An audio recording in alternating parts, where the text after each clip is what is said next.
todos y bienvenidos de nuevo al canal de YouTube de Psicoactiva. Yo soy Diego Barrero, estudiante de Psicología y escritor de artículos para la página web de Psicoactiva. Hoy, en este vídeo, me gustaría hablaros de un tema que personalmente me encanta, y es el dibujo infantil, sus diferentes etapas, qué es el dibujo infantil, y por último pasaremos a ver cómo analizar dibujo infantil, y además pondremos algunos ejemplos que tengo aquí de dibujos para poder verlo más claramente. Primero, cabe destacar que el estudio del dibujo infantil, en lo que es la psicología, no ha sido demasiado estudiado, ya que estamos en una sociedad en que se le da más importancia a todos los aspectos prácticos, industriales e intelectuales que no tengan que ver con nada artístico, ¿no? Pero, gracias a la investigación en psicología de, sobre todo, finales del siglo XIX y siglo XX, sabemos que todos los niños quieren dibujar en todos los lugares del mundo. Es un aspecto transcultural. Además, gracias a autores como Kellogg, también sabemos que no tienen que ser interrumpidos en el proceso de dibujo. Ningún niño tiene que ser interrumpido mientras está dibujando. Nosotros tampoco les tenemos que decir cómo se dibuja o cómo no se dibuja, porque ellos ya saben dibujar. Entonces tenemos que dejarle ese espacio para que lo hagan, permitirles que se expresen con libertad y, lo que es más importante, nunca debemos de juzgar su dibujo para mal, sino que tenemos que interesarnos porque es lo que quería representar, pero nunca juzgar que está mal. Por ejemplo, si el niño está dibujando y el padre le pregunta qué es y le dice que es un conejo y al padre no le parece un conejo, no le tiene que decir eso no se parece a un conejo, porque eso puede hacer que el niño en futuras ocasiones no quiera dibujar o no quiera enseñar sus dibujos. Le tiene que preguntar, le tiene que decir que muy bien, que siga con su imaginación. Hay que apoyarle en todo momento con el dibujo. Además, en este campo del dibujo infantil, diversos autores como Burt han descubierto que hay diferentes etapas que no son tan específicas de a los 18 meses cambia completamente el niño y empieza a dibujar de una forma distinta, pero sí que más o menos esas edades que vamos a ver ahora nos indican cuáles son las diferentes etapas. La primera sería la etapa de los garabatos, que comienza pues con el primer garabato que todos conocemos de líneas o movimientos sobre el papel con distintos colores, lápices, bolígrafos o lo que sea, que empieza más o menos hacia los 18 años de edad y termina entonces en torno a los 4 años. Y este primer trazo va a ser el comienzo de todos los niños del mundo de la representación a través del dibujo. Aquí es donde todo niño del mundo empieza ese tipo de representación. Y no tiene por qué ser en papel, también puede ser en arena, puede ser en cualquier tipo de terreno. Todos los niños de todo el mundo lo hacen de la forma que sea. Además, Kellogg dice que los garabatos de los niños sí que tienen un sentido. No son patrones puramente motores, porque el niño dibuja lo que a él le está saliendo.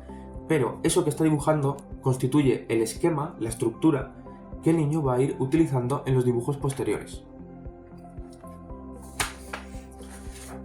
Un ejemplo de garabatos sería, por ejemplo, este, ¿no? Que todos conocemos, pues, líneas, movimientos que parecen que no tienen sentido, pero esto, aunque no lo parezca, va a dirigir, va a determinar la estructura que va a seguir el niño en sus posteriores años y en sus posteriores dibujos.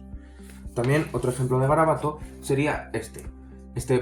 Parece que tiene alguna forma más. A lo mejor este niño, en vez de tener 20 meses, igual estaba más cerca de los 3 años, porque parece que tiene como un poco más de sentido, ha tenido ya el sentido de la forma, hace algunas formas, pero como vemos son puros garabatos que sí que tienen ese sentido de que van a ser la estructura posterior a lo largo de su vida.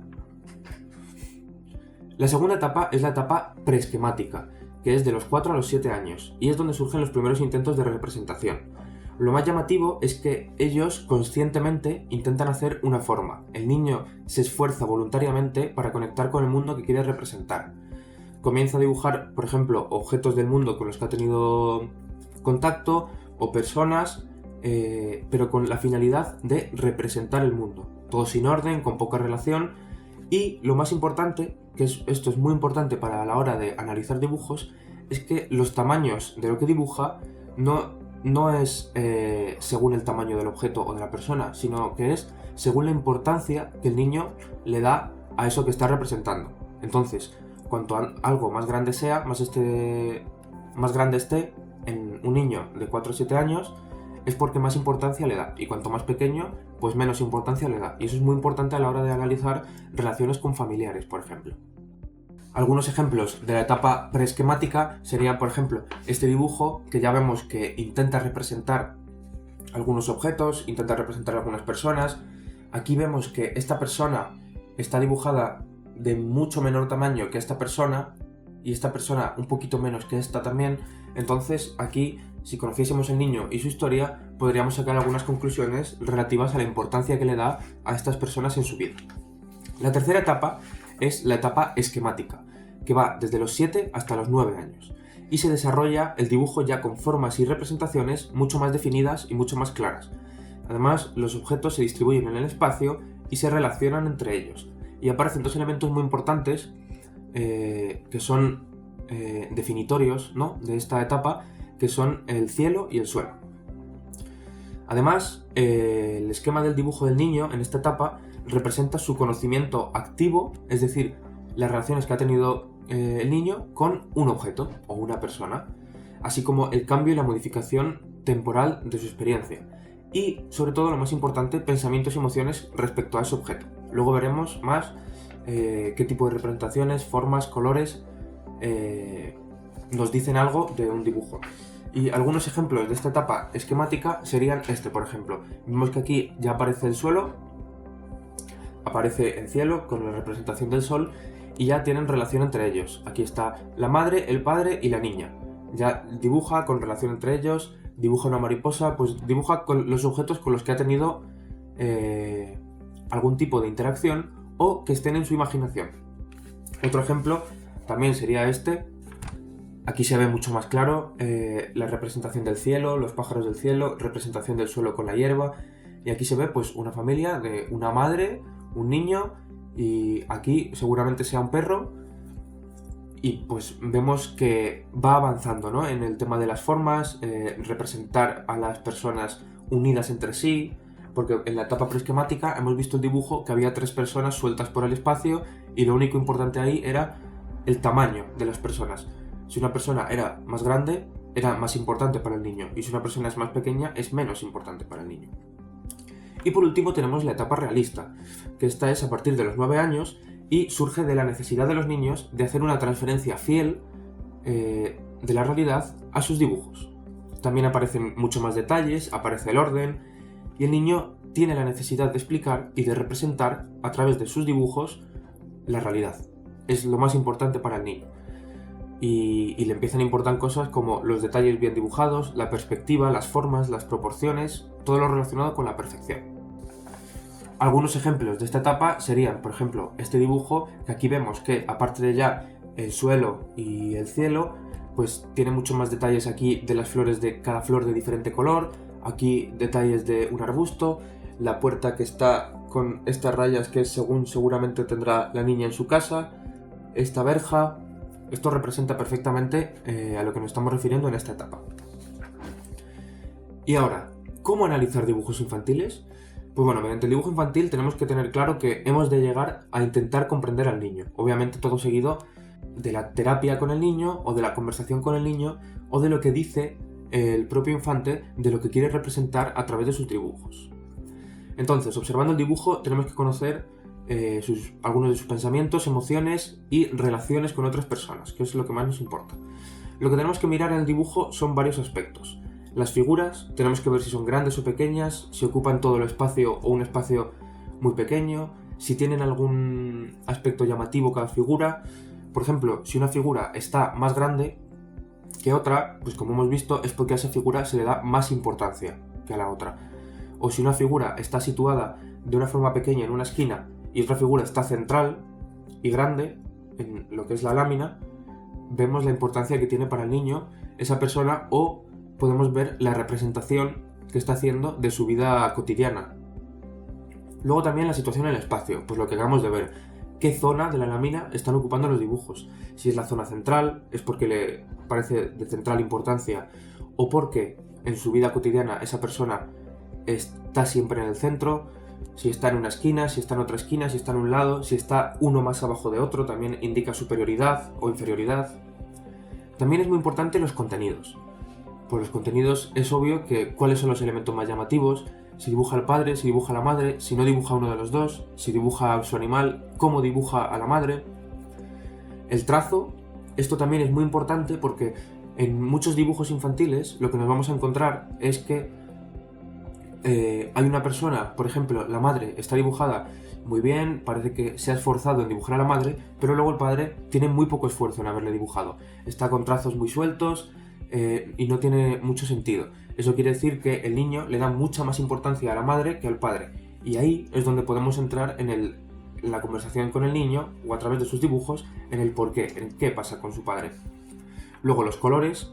También hay muchos casos en los que están mejor coloreadas unas personas que otras. Pues eso también significa que las personas en las que se ha dado menos esfuerzo a la hora de colorear, o están peor coloreadas, o tienen colores más negros, o tienen menos colores, es porque el niño le pasa algo con esa persona, tiene algún tipo de relación problemática. Y luego el terapeuta suele hacer una impresión general de, a partir de todo este esquema previo que acabamos de hablar, su impresión general acerca del dibujo y acerca de algunas interpretaciones y conclusiones que puede sacar. Entonces, os vamos a poner un ejemplo de este dibujo. Este dibujo es el dibujo de una niña de 9 años y, como podemos ver, todas las figuras están perfectamente juntas, están sonrientes, coloreadas todas perfectamente, tanto el padre como la madre como el niño, todos contentos. No se ve nada que llame la atención. Es un dibujo muy bien dibujado, pero completamente normal, que no indica nada.